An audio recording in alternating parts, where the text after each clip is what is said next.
नमस्कार मित्रों, कैसे हो? अच्छे होंगे। आज का ब्लॉग उन महिलाओं के लिए जो सुबह टाइम पर नहीं उठती हैं। आप बुरा ना माने, उस पर पुरुष भी होते हैं, मगर महिलाओं के लिए यह कहा जाता है कि जो स्त्री प्रातःकाल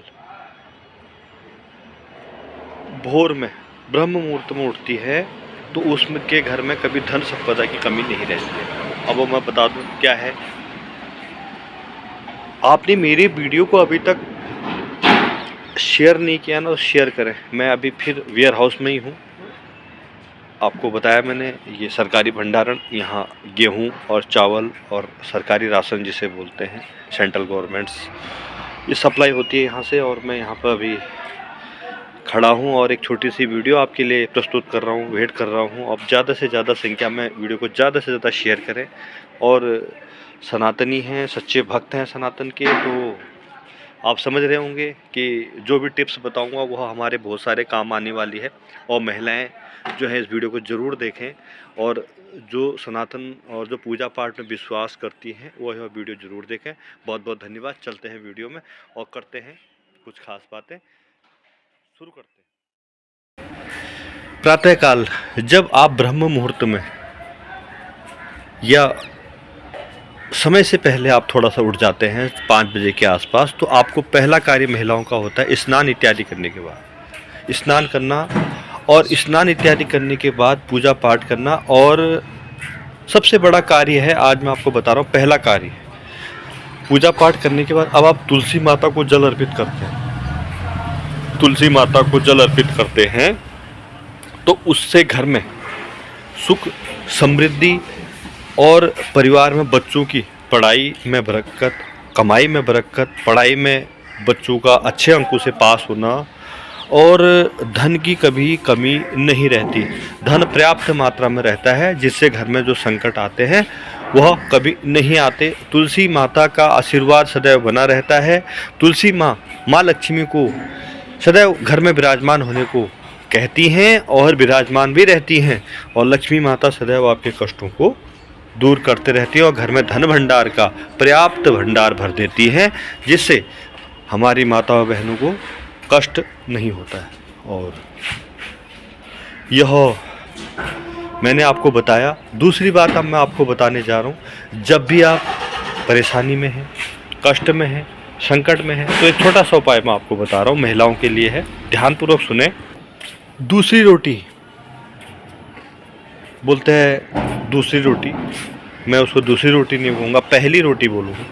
पहली रोटी आपको जो बनती है तवे पर आपकी, जो आप आटा गूँथ के अपने बच्चों के लिए, अपने परिवार के लिए भोजन बनाती हैं, वह पहली रोटी आप जो है गाय माता को, जो संस्कारी और जो संस्कार और जो सनातन धर्म को मानते हैं और जो सदैव सनातन की पूजा पाठ करते हैं, उनको तो पता ही है। जो नहीं करते हैं वो आज से ही शुरू कर लें। पहली रोटी गौ माता को आपको देनी है। इससे आपको आशीर्वाद मिलता है और 33 कोटि जो देवताएं हैं उनका आशीर्वाद आपको मिलता है, और आप कभी भी परेशान नहीं हो सकती, क्योंकि आपको 33 कोटि देवताओं का आशीर्वाद सम्मानित होता है। तो यह आपको ज़रूर देखना है कि हमें 33 कोटि देवताओं का आशीर्वाद कैसे मिले, इसलिए पहली रोटी गाय को आप ज़रूर दें। और अब मैं आपको दूसरा उपाय बताने जा रहा हूँ। उससे आगे उपाय जो है, जब भी आप रसोई में घुसें तो स्नान इत्यादि के बाद ही घुसें। इससे माँ अन्नपूर्णा प्रसन्न होती हैं और घर में कभी भी अन्न की कमी नहीं रहती। तो इसलिए जब भी आप रसोई घर में घुसें भोजन बनाने के लिए, तो माँ अन्नपूर्णा का आशीर्वाद आपको चाहिए। घर में सुख शांति चाहिए, घर में अन्न की कमी नहीं चाहिए। तो माँ अन्नपूर्णा का आपको घुसने से पहले, भोजन बनाने से पहले, माँ अन्नपूर्णा की जो मैंने आपको बताया, भोजन बनाने से पहले आपको स्नान इत्यादि करने के बाद ही रसोई घर में घुसें। और जो आपके घर में कभी भी परेशानी या अन्न की कमी नहीं रहेगी और परेशानी नहीं रहेगी, क्योंकि माँ अन्नपूर्णा का आशीर्वाद आपके परिवार पर सदैव बना रहता है। चौथा उपाय, महिलाएं आजकल जो है यह नहीं जानती कि समय कभी भी एक जैसा नहीं रहता। समय जो है बदलता रहता है, समय जो है परिवर्तित होता रहता है, मगर फिर भी वह यह नहीं समझती कि मैं क्या कर रही हूँ। क्योंकि जब भी हम इस धरती पर आए हैं, हमें इस धरती से कुछ समय के लिए हमें इस धरती पर रहना है, कुछ समय के बाद सभी को निकल जाना है। तो एक छोटा सा उपाय आपको मैं बता रहा हूँ, सभी बहनें और माताएं बहनें, क्योंकि सबके घर में माताएं बहनें सभी लोग होते हैं, तो उसमें हमारी भी माताएं बहनें हैं। सभी लोगों के लिए एक छोटा सा उपाय है, वह यह उपाय है, आपके घर में बुजुर्ग हैं, आपके सास ससुर हैं या मम्मी पापा हैं, तो प्रातः काल आप जब उठते हैं, स्नान इत्यादि करने के बाद आप जो है पहले हाथ पांव जोड़कर बुजुर्गों का आशीर्वाद जरूर ले लें। अपने मम्मी पापा का आशीर्वाद ले लें, अपने बुजुर्गों का आशीर्वाद ले लें।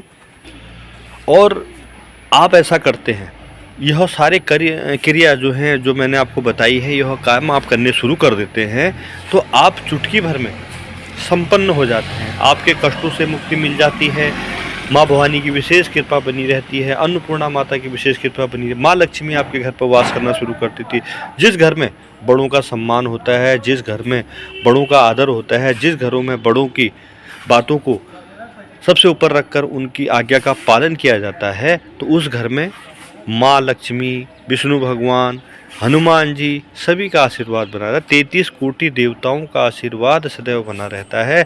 तो इसलिए महिलाओं को प्रातःकाल स्नान इत्यादि पूजा पाठ के बाद पहले उन जो आपके घर में बुजुर्ग हैं, माता पिता हैं या उससे भी बुजुर्ग लोग हैं, उनका आशीर्वाद जरूर लेना चाहिए, जिससे माँ लक्ष्मी, हनुमान जी, विष्णु भगवान, प्रभु श्री राम सभी प्रसन्न होते हैं। 33 कोटि देवता प्रसन्न होते हैं, तो घर में जो आपका आंगन है, जो आपका परिवार है, खुशहाल रहता है। लक्ष्मी माँ प्रसन्न रहती है, घर में संकट नहीं आने देती। अब आखिरी बात मैं आपको बताने जा रहा हूँ, महिला, स्त्री, बहन, माँ, भाभी, चाची, ताई, ताऊ, इन सब का, महिलाओं का जो है, इस महिला से ही ये सारी चीज़ें होती हैं।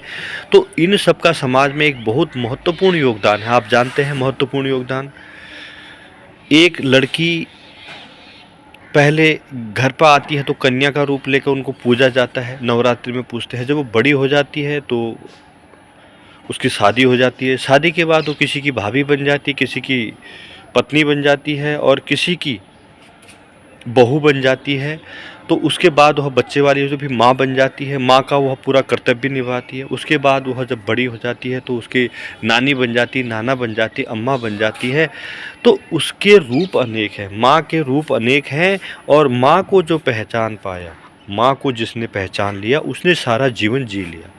तो इसी माँ में, मैंने आपको बताया, इसी माँ में सारे रूप सम्माहित हैं। महिला का सदैव सम्मान करना चाहिए। और आपको भी एक बात मैं आपको बता दूं, क्योंकि आप माँ हैं, कभी भी ऐसा कार्य ना करें जिससे घर में असंतोष हो। आप ही घर की लक्ष्मी हैं, आप ही घर की गौरा हैं, आप ही सब कुछ हैं। माँ को हमारा सैल्यूट है, प्रणाम है, नमस्कार है। वह बहन को नमस्कार है, वो माता को नमस्कार है, वो ताई को नमस्कार है, वह चाची को नमस्कार है, वो भाभी को नमस्कार है, सबको प्रणाम है। मगर आपको यह, आप ऐसा छोटे छोटे कार्य आप करते हैं, घर में कभी भी किसी प्रकार का संकट नहीं रहेगा, संकटों से मुक्ति मिल जाएगी और माँ लक्ष्मी सदैव आपके घर पर वास करेंगी। बहुत बहुत धन्यवाद। आपको मेरा यह ब्लॉग कैसा लगा सभी बहनें जरूर बताएं। बहुत बहुत धन्यवाद। नमस्कार। आपका दिन शुभ हो, मंगलमय हो। जय श्री राम।